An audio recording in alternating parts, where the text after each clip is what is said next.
Fireside Chat 05, on Addressing the Critics, June 28, 1934, Franklin D. Roosevelt, President of the United States, 1933 to 1945.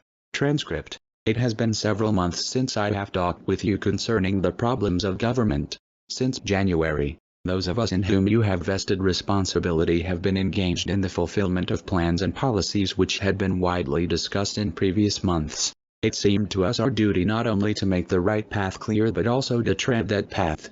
As we review the achievements of this session of the 73rd Congress, it is made increasingly clear that its task was essentially that of completing and fortifying the work it had begun in March, L. 933. That was no easy task, but the Congress was equal to it.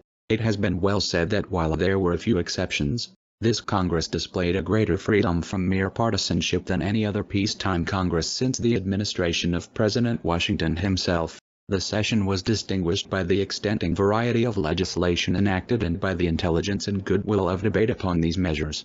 I mention only a few of the major enactments. It provided for the readjustment of the debt burden through the Corporate and Municipal Bankruptcy Acts and the Farm Relief Act. It lent a hand to industry by encouraging loans to solvent industries unable to secure adequate help from banking institutions. It strengthened the integrity of finance through the regulation of securities exchanges.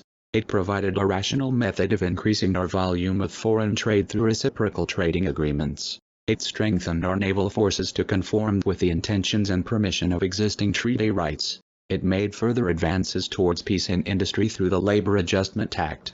It supplemented our agricultural policy through measures widely demanded by farmers themselves and intended to avert price-destroying surpluses. It strengthened the hand of the federal government in its attempts to suppress gangster crime. It took definite steps towards a national housing program through an act which I signed today designed to encourage private capital in the rebuilding of the homes of the nation. It created a permanent federal body for the just regulation of all forms of communication, including the telephone, the telegraph and the radio. Finally, and I believe most important, it reorganized, simplified and made more fair and just our monetary system, setting up standards and policies adequate to meet the necessities of modern economic life, doing justice to both gold and silver as the metal bases behind the currency of the United States. In the consistent development of our previous efforts toward the saving and safeguarding of our national life, I have continued to recognize three related steps. The first was relief, because the primary concern of any government dominated by the humane ideals of democracy is the simple principle that in a land of vast resources no one should be permitted to starve. Relief was and continues to be our first consideration. It calls for large expenditures and will continue in modified form to do so for a long time to come. We may as well recognize that fact. It comes from the paralysis that arose as the after effect of that unfortunate decade characterized by mad chase for unearned riches and an unwillingness of leaders in almost every walk of life to look beyond their own schemes and speculations. In our administration of relief we follow two principles. First, that direct giving shall, wherever possible, be supplemented by provision for useful and remunerative work, and, second, that where families in their existing surroundings will in all human probability never find an opportunity for full self-maintenance, happiness and enjoyment, we will try to give them a new chance in new surroundings. The second step was recovery, and it is sufficient for me to ask each and every one of you to compare the situation in agriculture and in industry today with what it was 15 months ago. At the same time we have recognized the necessity of reform and reconstruction reform because much of our trouble today and in the past few years has been due to a lack of understanding of the elementary principles of justice and fairness by those in whom leadership in business and finance was placed. Reconstruction because new conditions in our economic life as well as old but neglected conditions had to be corrected. Substantial gains well known to all of you have justified our course. I could cite statistics to you as unanswerable measures of our national progress. Statistics to show the gain in the average weekly pay envelope of workers in the great majority of industries. Statistics to show hundreds of thousands re-employed in private industries and other hundreds of thousands given new employment through the expansion of direct and indirect government assistance of many kinds. Although, of course, there are those exceptions in professional pursuits whose economic improvement, of necessity, will be delayed. I also could cite statistics to show the great rise in the value of farm products, statistics to prove the demand for consumers' goods, ranging all the way from food and clothing to automobiles, and of late to prove the rise in the demand for durable goods, statistics to cover the great increase in bank deposits, and to show the scores of thousands of homes and of farms which have been saved from foreclosure. But the simplest way for each of you to judge recovery lies in the plain facts of your own individual situation. Are you better off than you were last year? Are your debts less burdensome? Is your bank account more secure? Are your working conditions better? Is your faith in your own individual future more firmly grounded? Also, let me put to you another simple question. Have you as an individual paid too high a price for these gains? Plausible self-seekers and theoretical diehards will tell you of the loss of individual liberty. Answer this question also out of the facts of your own life. Have you lost any of your rights or liberty or constitutional freedom of action and choice? Turn to the Bill of Rights of the Constitution, which I have solemnly sworn to maintain and under which your freedom rests secure. Read each provision of that Bill of Rights and ask yourself whether you personally have suffered the impairment of a single jot of these great assurances. I have no question in my mind as to what your answer will be.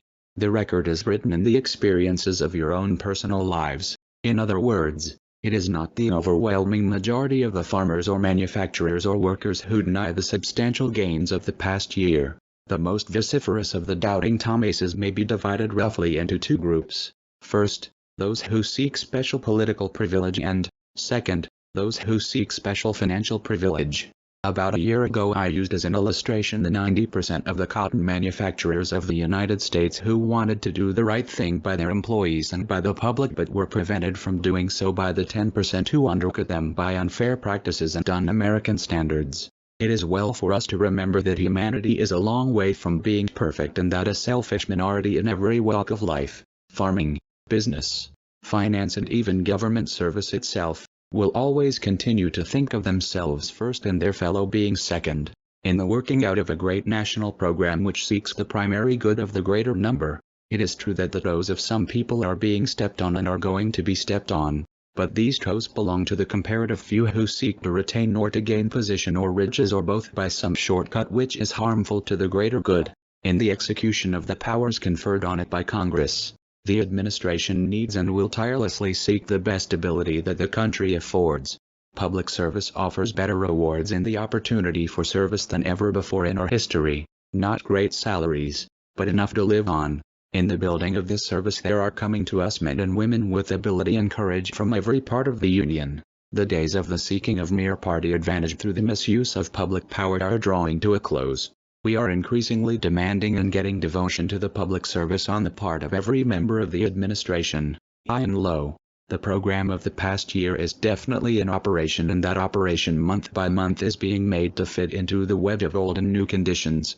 This process of evolution is well illustrated by the constant changes in detailed organization and method going on in the National Recovery Administration. With every passing month we are making strides in the orderly handling of the relationship between employees and employers.